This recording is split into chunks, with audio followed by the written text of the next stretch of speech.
हर हर महादेव। प्रिय दर्शकों, आशासे यत्नववर्षं भवतु मंगलकरम अद्भुतकरंच जीवनस्य सकल कामना सिद्धिरस्तु। अर्थात मुझे उम्मीद नहीं, पूरा विश्वास है नया वर्ष 2024 आपके लिए एक सुखद आश्चर्य लेकर आएगा, समृद्धि लेकर के आएगा, वैभव लेकर के आएगा। आप जीवन में जो कुछ भी चाहते हैं वो आपको मिलेगा।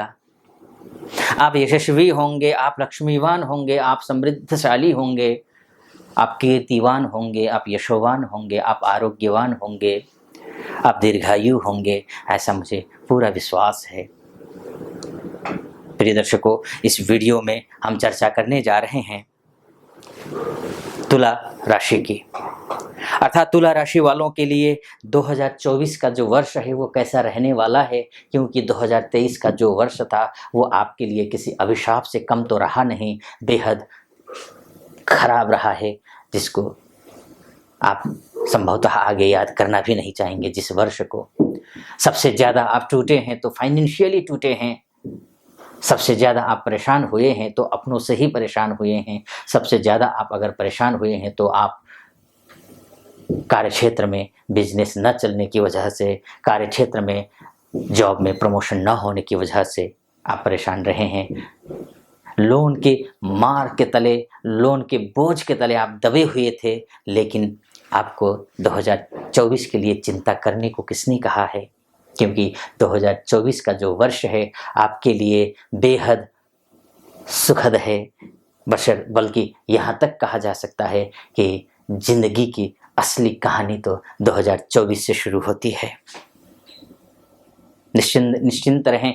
क्यों और कैसे और कब से वो समय शुरू हो रहा है वो पूरा डिटेल में बताऊंगा मैं आपको, लेकिन उससे पहले आपसे एक निवेदन है। अगर आप मेरे वीडियो को पहली बार देख रहे हैं तो ऐसे में आप अगर पूरा वीडियो सुनिएगा, मेरा वीडियो अच्छा लगता है तो चैनल को सब्सक्राइब कर दीजिएगा, वीडियो को लाइक कर दीजिएगा और कमेंट बॉक्स में जा कर के महादेव का भक्त हूँ, आप पर भी महादेव की कृपा बनी रहे, ऐसी मेरी कामना। इसलिए कमेंट बॉक्स में जा कर के हर हर महादेव 5 बार या 11 बार अवश्य लिख दीजिएगा। चलिए फिलहाल विषय पर प्रवेश करते हैं, विस्तार से चर्चा करते हैं तुला राशि के बारे में। तुला राशि वालों के सबसे पहले बात करते हैं, अगर आप घर लेने की सोच रहे हैं या फिर गाड़ी लेने की सोच रहे हैं या ज़मीन लेने की सोच रहे हैं या फिर कुछ नया प्लानिंग कर रहे हैं, बिजनेस को लेकर के प्लानिंग कर रहे हैं कि नया बिजनेस शुरू किया जाए, नया स्टार्टअप शुरू किया जाए, या फिर अगर किसी को पैसा दिया हुआ है, पैसा फंस गया है, पैसा आएगा या नहीं आएगा, इसी चिंता में, इसी उधेड़बुन में आप फंसे हुए हैं, तो आपको खुश होना चाहिए। वो इसलिए खुश होना चाहिए क्योंकि 21 जनवरी से लेकर के जो मंगल उदित हो रहे हैं वो आपके लिए बेहद अच्छे हैं। एक दूसरी बात, शनि जो है पूरे वर्ष में 2 नक्षत्रों में गोचर करेंगे। वो नक्षत्र हैं, एक शतभिषा नक्षत्र है जो कि राहु का नक्षत्र है। आपके लिए लोन इत्यादि लेना है तो भी शुभ है, लोन आपको चुकाना है तो भी शुभ है। पैसे के मामले को लेकर के जो अभी तक बात बिगड़ी हुई थी उस बात में सहायता मिलेगी, वो बात बनती हुई दिखाई दे रही है। खासकर अगर फाइनेंशियली आपको कहीं भविष्य की चिंता सता रही हो तो ये जो राहु के नक्षत्र में अर्थात शतभिषा नक्षत्र में शनि का होना और पूर्वा भाद्रपदा नक्षत्र में अर्थात गुरु के नक्षत्र में शनि का होना, ये शुभ है, अच्छा है। चाहे स्वास्थ्य को लेकर के कहिए, चाहे आत्मसम्मान को लेकर के कहिए, चाहे पराक्रम को लेकर के कहिए, चाहे साहस को लेकर के कहिए, चाहे इष्ट मित्र, भाई, बंधु, रिश्तेदार, चाहे छोटे भाई हो या छोटे भाई हो या छोटी बहन हो या फिर बड़े भाई हो या बड़ी बहन हो, इन सब से रिश्ते मजबूत कराने के लिए ये जो समय है ये शुभ समय है। पूरे साल में 2 ही बार गोचर करेंगे इन दोनों नक्षत्रों में। और कब से कब तक है ये भी आप समझ लीजिए, क्योंकि शनि 30 जून से लेकर के 15 नवंबर के बीच में वक्री हैं। वक्री होने से होता क्या है कि ग्रह पहले आगे चलता है, फिर वक्री होकर फिर पीछे आता है, फिर वहीं पर आना जाना होता है। इस वजह से राशि की बात करें तो पूरे साल इसी मकर राशि में ही रहेंगे, लेकिन 2 नक्षत्र का गोचर करेंगे।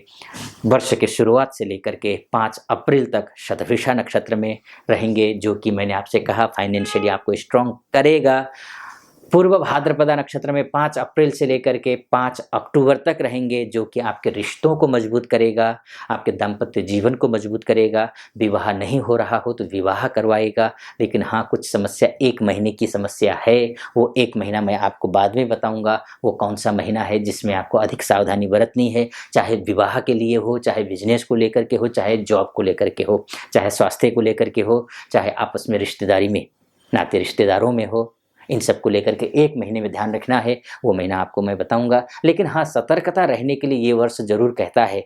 ऐसे लोगों के लिए सपोर्ट नहीं कर रहा है जो कि लापरवाह है, जो कि ऐसे है तामसी हैं, खाने पीने पर और गलत संगति में फंसे हुए हैं। उन लोगों के लिए तो बिल्कुल भी ये वर्ष अच्छा नहीं है, क्योंकि 30 जून से मैंने आपसे कहा कि 15 नवंबर तक ये शनि वक्री है। जब भी शनि वक्री होता है, गलत निर्णय करवाता है, गलत लोगों की संगति करवाता है। अगर वो पहले से ही गलत संगति में फंसा हुआ है तो वो और ज़्यादा फंसाएगा। उनके लिए तो शुभ कतई नहीं है। लेकिन जो भी शुभ काम करते हैं, अच्छा काम करते हैं, 1 नंबर का काम करते हैं, धर्म कर्म में रहते हैं, अपने रूट्स को समझते हैं, अपने बच्चों को, अपने परिवार को, अपने इष्ट मित्र रिश्तेदार इत्यादि को समझते हैं, उनका सम्मान करते हैं, उनके लिए ये वर्ष बेहद सफल है, बेहद अच्छा है, बेहद सफलतापूर्ण है। निश्चिंत रहें इस बात को लेकर के। हाँ, सावधानी जरूरी है। इसके बाद जाकर के 5 अक्टूबर से लेकर के वर्ष के अंत तक 26 दिसंबर तक फिर से शतभिषा नक्षत्र में ही रहेंगे। फिर से आपके लिए अच्छा समय शुरू होता है। जॉब को लेकर के भी अच्छा है, बिजनेस को लेकर भी अच्छा है। लेकिन उसके बाद फिर 26 दिसंबर के बाद तो वो फिर से पूर्व भाद्रपदा में जाएगा, फिर वो अगले साल बात करेंगे। लेकिन शनि की स्थिति को देखें, मैंने आपसे कहा था कि 1 महीना थोड़ा सा आपको सावधानी बरतनी है। वो 1 महीना है, वो मई का महीना है। मई का महीना इसलिए है क्योंकि 3 मई से लेकर के 3 जून के बीच में गुरु महाराज वक्री होने अस्त होने वाले हैं। अस्त गुरु के अस्त होने का मतलब ये है कि आपको किसी को पैसा नहीं देना है। अगर आप किसी को पैसा देते हैं, आपके पैसे ब्लॉक हो जाएंगे। आप किसी को से उलझना नहीं है, लड़ना नहीं है, झगड़ना नहीं है, कोई पुरानी दुश्मनी है। अगर कोई लड़ने आता भी है तो एक संस्कृत में श्लोक है ना कि दुर्जनम प्रथमम वंदेत, अर्थात जो दुष्ट व्यक्ति होते हैं उसको पहले ही नमस्कार कर दीजिए ताकि वो अपने में खुश रहे। वो नीति अपनाइए, क्योंकि लड़ने से लड़ना नहीं। उस 1 महीने में कोर्ट कचहरी के मामला अगर है तो उसमें भी सावधानी बरतनी है। पत्नी के साथ में नहीं बन पा रही है, प्रेमिका के साथ में नहीं बन पा रही है, बच्चों के साथ में नहीं बन पा रहा है, इन सब में आपको ख्याल रखना है। इस 1 महीने में विशेष ख्याल रखना है, उस समय ध्यान देना है। लेकिन 30 अप्रैल तक शादी का भी योग अच्छे हैं, विवाह के भी योग अच्छे हैं, वर्क की तलाश कर रहे हैं तो भी अच्छा है, सब कुछ अच्छा है। नौकरी के लिए भी अच्छा है, चाहे किसी भी सेक्टर में आप हो, चाहे आप मैन्युफैक्चरर हो, वहाँ बिजनेस वालों के लिए मैन्युफैक्चरर हो, रिटेलर हो, ट्रेडर हो, छोटे कारोबारी हो, किराने की दुकान चलाते हों, कोई शोरूम चला रहे हों या स्टार्टअप करना चाह रहे हों, मैन्युफैक्चरर हों, आप कोई भी हों, इनके लिए, चाहे रियल एस्टेट का काम करते हों, चाहे आप कंस्ट्रक्शन का काम करते हो, सबके लिए अच्छा समय दिखाई दे रहा है। इसके साथ साथ में बिजनेस वालों के लिए भी, चाहे आपने LLB किया हो, अपना ही प्रैक्टिस कर रहे हैं तो भी अच्छा है। अगर आपने MBBS किया हुआ है उनके लिए भी शुभ समय दिखाई दे रहा है। उच्च शिक्षा की तैयारी कोई कर रहा है, विदेश जाना चाहता है, उनके लिए भी अच्छा है। अगर यहीं की सिविल सर्विसेज की तैयारी कर रहे हैं उनके लिए भी अच्छा है। गुरु का बस वही 1 महीना आपको सावधानी बरतनी है, बाकी ऐसे कोई दिक्कत है नहीं आपकी कुंडली के हिसाब से। ऋण पैसा लेन देन का खास ख्याल रखना है। और हाँ, इन 1 महीनों में करना क्या है मैंने वो तो बता दिया आपको क्या क्या ख्याल रखना है। लेकिन आध्यात्मिक पक्ष को भी समझ लीजिए ताकि आप इन कामों को कर सको और इसका लाभ आप ले सको। सबसे पहले तो माता पिता का सम्मान करना है, उनसे निरंतर संबंध मजबूत बनाइए, उनका सम्मान कीजिए। संभव हो सके तो जिस घर में अगर साथ में रहते हैं तो प्रातःकालीन जल्दी उठ करके माता पिता का चरण स्पर्श कीजिए, उनसे आशीर्वाद लीजिए। अगर आप ऐसा कर सकते हैं तो अच्छी बात है। अगर दूर रहते हैं तो आप कम से कम रोज कॉल कीजिए, माता पिता से बात कीजिए और उनका आशीर्वाद लीजिए, कुशल क्षेम पूछिए। ये करना आपके लिए जरूरी है।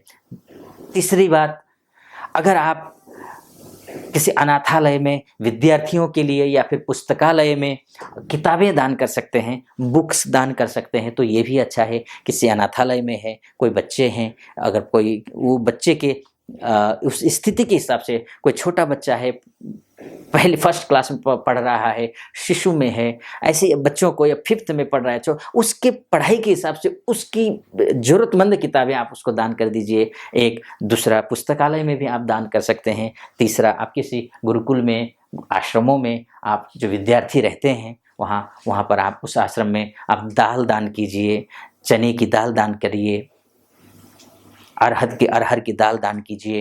ये शुभ रहता है, अच्छा रहता है, आपके लिए शुभ रहेगा ये करना। तो ये आपको करना चाहिए। बाकी आपके लिए शुभ समय है।